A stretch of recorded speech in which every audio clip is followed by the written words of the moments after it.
John Wycliffe, translator of First English Bible, forerunner of the Protestant Reformation. He was born in Yorkshire, England in c. 1330. He was a philosopher, church reformer, and promoter of the first complete translation of the Bible into English. His family were of Saxon origins. He moved to Oxford to study natural sciences, maths, and theology. He studied at Balliol College.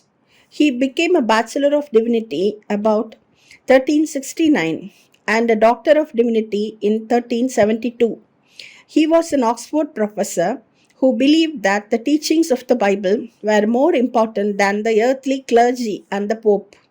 His opinions gained him powerful supporters, including John of Gaunt, who intervened to protect him from infuriated archbishops and bishops.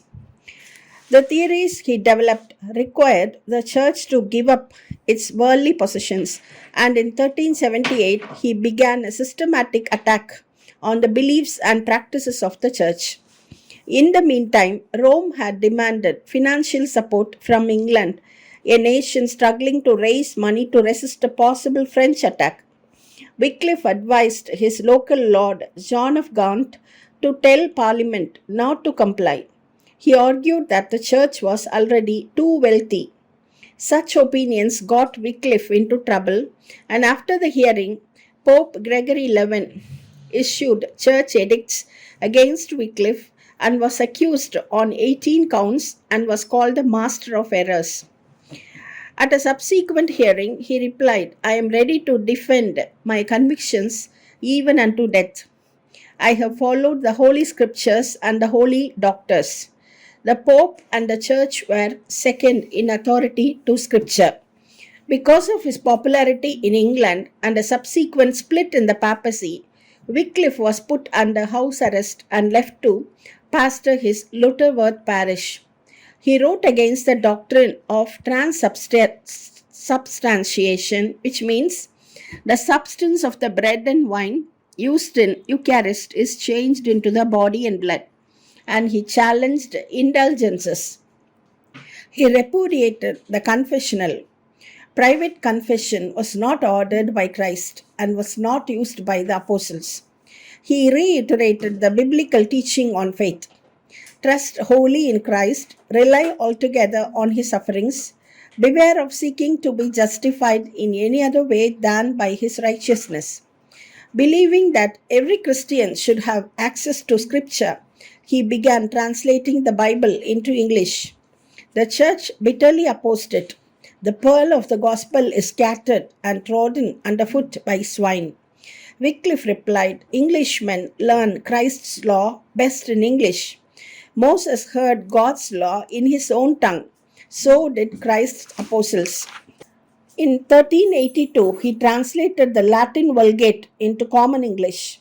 It was the first complete European translation done in nearly 1,000 years. The clarity and beauty of the Wycliffe's Bible translation impacted the development of the English language for hundreds of years. But each copy took 10 months to write by hand. In 1381, when Wycliffe finally retired to Lutterworth, the discontent of the labouring classes erupted in the Peasants' Revolt. Wycliffe's teaching was not a cause of the revolt, but he had a constant affection for the deserving poor.